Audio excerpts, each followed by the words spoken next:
Hello friends, आज हम देखेंगे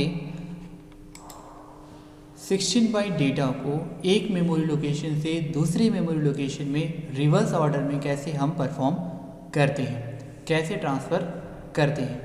ठीक है, ये हमारा आज का टास्क है। तो इस टास्क को हम डेफिनेटली पूरा करेंगे। आइए हम इसके लिए असेंबली लैंग्वेज का प्रोग्राम लिखते हैं। तो सबसे पहले हमको दिया हुआ है मेमोरी लोकेशन। ठीक है, उस मेमोरी लोकेशन को हम आइडेंटिफाई कर लेते हैं। ठीक है, किस रजिस्टर पेयर का यूज़ करेंगे? HL रजिस्टर पेयर का यूज़ करेंगे। ठीक है, तो HL रजिस्टर पेयर में हमने डाल दिया C250H। ठीक है, ये हमारा फर्स्ट मेमोरी लोकेशन था, फर्स्ट मेमोरी। ओके, ठीक। उसी प्रकार से दूसरा मेमोरी है, उसको हम ले लेते हैं LXID में ले लेते हैं हम, और उस मेमोरी लोकेशन का एड्रेस है C300H। ठीक है, ये हमारा न्यू मेमोरी हो जाएगा। ठीक, ये हो गया। उसके बाद कितनी डेटा ट्रांसफ़र करना है हमको? 16। ठीक है, तो इसके लिए हम एक रजिस्टर असाइन कर लेते हैं MVIC। ठीक है, कितना है? 16। 16 का हेक्साडेसिमल कोड कितना होता है? 0FH। ठीक है, ये हो गया है ना। ये हमारा कैसे बिहेव करेगा? काउंटर की तरह बिहेव करेगा। ठीक है, उसके बाद हमारे पास यहाँ हमने प्रोग्राम में हमको इतना चीज़ गिवन था। ठीक है, इतना क्लियर है? यस। अब आगे बढ़ते हैं। आगे हमको क्या करना है? मूव करना है। अब यहाँ से डेटा उठाना है और उस मेमोरी लोकेशन के लास्ट लोकेशन के पर हमको डेटा ट्रांसफ़र करना है। तो मूव A, M, मेमोरी से हमने डेटा एक्यूमुलेटर में लोड किया। अब इस लोडेड एक्यूमुलेटर के डेटा को STAX है ना D कर देंगे। एक्यूमुलेटर का डेटा कहाँ चला जाएगा? नए मेमोरी लोकेशन पे चला जाएगा।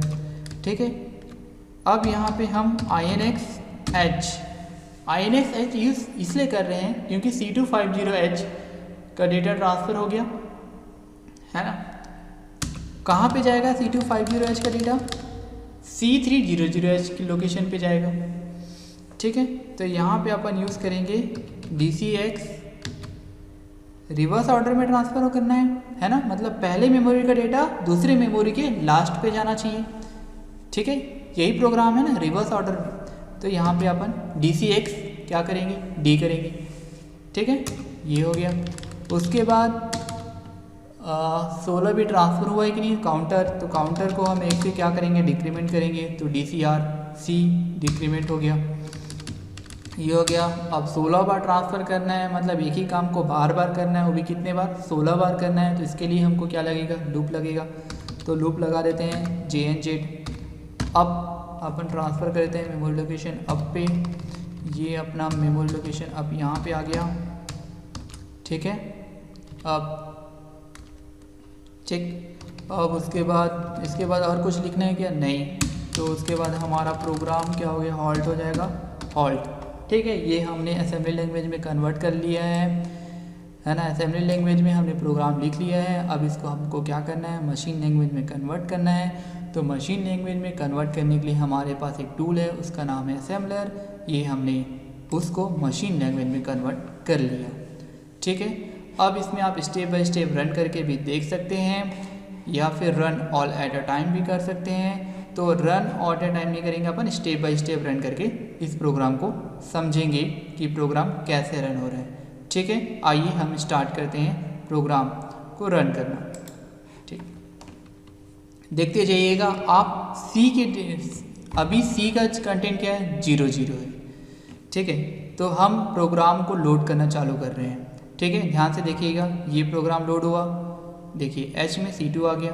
ठीक है ना, धीरे धीरे हम डेटा को लोड कर रहे हैं, है ना। अब देखिए, है ना, मेमोरी का कंटेंट HL में था, तो H में कितना आया? C2। L में कितना है? 50। उसके D में कितना था? C3, और है ना, उसके बाद E में कितना आया? 00। तो ये दो मेमोरी लोकेशन हम यहाँ पे H और R रजिस्टर पेयर में स्टोर कर चुके हैं, है ना। तो H और L यूज़ किए हैं और D और E यूज़ किए हैं। ठीक है, उसके बाद नेक्स्ट ट्रांसफ़र कर रहे हैं हम डेटा। है ना। तो सी में कितना आ गया 0F। अब उस सी के डेटा पे आपको ध्यान देना है, अगर वो 0 0 हो गया मतलब हमारा डेटा जो है सक्सेसफुली हमने डेटा को ट्रांसफ़र कर लिया है। ठीक है, step by step upon run करके देखेंगे। ये स्टेप बाय स्टेप रन हो रहा है। देखिए 7 हो गया, 6 हो गया, 5 हो गया, 4 हो गया, 3 हो गया, 2 हो गया, 1 हो गया। ये देखिए 1 हो गया। अब ध्यान देखिए जैसे ही 0 होगा वैसे ही हम लूप से बाहर निकल जाएंगे। ये देखिए 0 हो गया मतलब प्रोग्राम हमारा 16 बिट डेटा रिवर्स ऑर्डर में सक्सेसफुली ट्रांसफ़र हो चुका है।